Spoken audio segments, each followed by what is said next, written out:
Hi bro, మీ maths logicals YouTube channel నుంచి వచ్చాము. నా పేరు సంతోష్ కుమార్. మీ పేరు? నా పేరు ఎస్ ప్రశాంత్ కుమార్.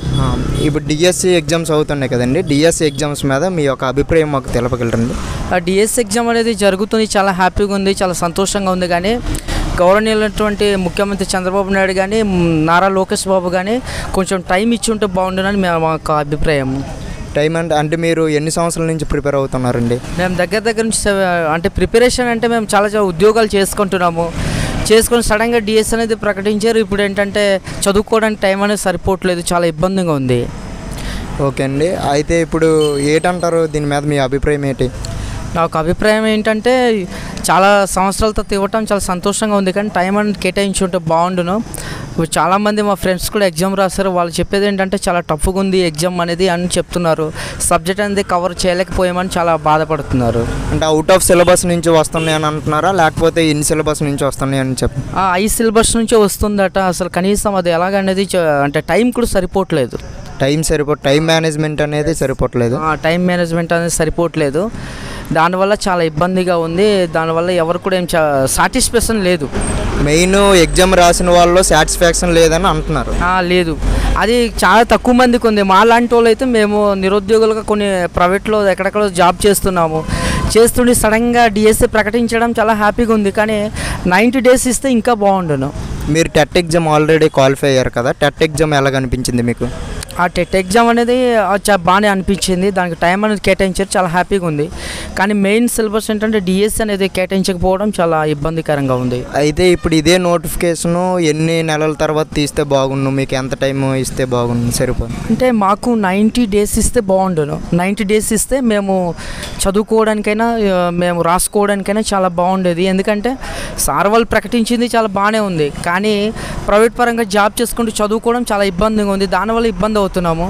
ఇంకా చాలామందికి ఏజ్ కూడా సరిపోక చాలామంది బాధపడుతున్నారు. పోయిన డిఎస్సిలో ఏంటంటే అప్లై చేసినప్పుడు ఏజ్ సరిపోయింది, ఇప్పుడు ఏజ్ సరిపోలేదని దాని ద్వారా చాలామంది ఫ్రెండ్స్ కూడా బాధపడుతున్నారు. ఇంకా ఈ డిఎస్సి మిస్ అవుతే నెక్స్ట్ ఇయర్ డిఎస్సి వస్తుందో లేదో తెలియదు. ఈ ఒకే ఒక డిఎస్సి దానివల్ల అందరికి అవకాశం కల్పించుంటే బాగుండదు. ఇప్పుడు 16,000 పోస్టులు తీశారు కదన్నా, ఈ యొక్క 16,000 పోస్టులు కాకుండా ఇంకా ఎక్కువ తీస్తే బాగున్నా, లేకపోతే పర్వాలేదా ముందు గవర్నమెంట్తో పోల్చుకుంటే? ఇంకా ఎక్కువ తీస్తే బాగుండు. ఇంకోటి ఏంటంటే మన గిరిజన గురుకులలో ఉన్నాయి, దాంట్లో కూడా చాలామంది ఏళ్ళ నుంచి మా గురువులు పనిచేస్తున్నారు. వాళ్ళ ఒక సమస్యను కూడా గవర్నమెంట్ సార్ వాళ్ళు ఉంటే బాగుండును. అందులో నుంచి కూడా చాలా ఇబ్బందిగా హై స్కూల్ పోస్టులు కల్పిస్తారని చాలా వేదనతో చాలామంది సతమతం అవుతున్నారు. ఇది సీఎం సార్ కానీ నారా లోకేష్ సార్ కానీ అక్కడ పనిచేసే వాళ్ళని కనీసము మినిమం టైం స్కేల్ చేసి వాళ్ళకి న్యాయం చేయవలసిందిగా మేమైతే కోరుచున్నాము. ట్రైబల్ వెల్ఫేర్లో జియో నెంబర్ 3 అనేది ఇచ్చి మాకు ఖచ్చితంగా మీకు న్యాయం చేస్తామని మినిస్టర్ మేడం కూడా చెప్పి ఉన్నారు. మాకు నమ్మకం ఉంది. అయితే ఏంటంటే ఇప్పటికీ కూడా గిరిజన ప్రాంతంలో చాలా ఇబ్బందిగా ఉంది బ్రదరు. దానివల్ల చాలా ఇబ్బంది అవుతున్నాం. మాకు సమస్య నిజంగా మీరు సీఎం సార్ దాకా తర్వాత లోకేష్ సార్ దాకా తీసుకెళ్ళటం చాలా సంతోషంగా ఉంది. మరి యొక్క సమస్యను తప్పకుండా సార్ వాళ్ళు పరిష్కరిస్తారని ముఖ్యంగా కోరుచున్నాం.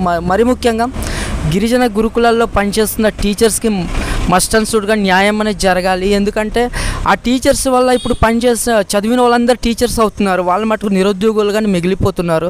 ఏళ్ళ తరబడి పనిచేసినప్పుడు 20 సంవత్సరాల నుంచి పనిచేస్తున్నప్పటికీ కూడా ఎన్నోసార్లు గురుకుల అధికారులకు కానీ అందరికి కానీ వినవించుకున్నప్పటికీ కూడా చేస్తాం అన్నారు. ఇంకా న్యాయం అనేది జరగలేదు.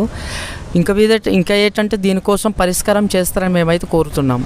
ఇప్పుడు ఆల్రెడీ డిఎస్సి ఎగ్జామ్ నోటిఫికేషన్ అనేది వేస్తారు కదా బ్రో, ఒకవేళ దీనికి ఆల్టర్నేటివ్ సొల్యూషన్ ఏదైనా ఉందంటారా? ఆల్టర్నేటివ్ సొల్యూషన్ అంటే మరి కొంతమందికి సంతోషంగా ఉంది, కొంతమందికి కొంచెం ఇబ్బందికరంగానే ఉంది.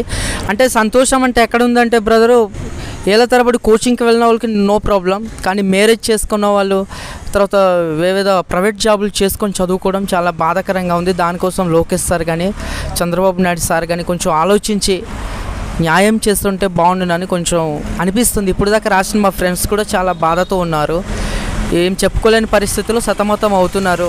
దానికోసం ఇంకేమైనా పరిష్కారం చేస్తే బాగుండునని అనిపిస్తుంది. Okay sir, thank you sir. ఇదండి డిఎస్సి ఒక అభ్యర్థి యొక్క ఆవేదన అండి. ఈ యొక్క ఆవేదనని CM sir, deputy CM sir, అలాగే ఎడ్యుకేషన్ మినిస్టర్ వరకు తీసుకెళ్తామండి. ఇంకా మన ఛానల్ ఎవరైనా కొత్తగా చూస్తున్నట్లయితే సబ్స్క్రైబ్ చేసుకోండి, సబ్స్క్రైబ్ కూడా చేసుకోండి మన channel. Okay sir, thank you.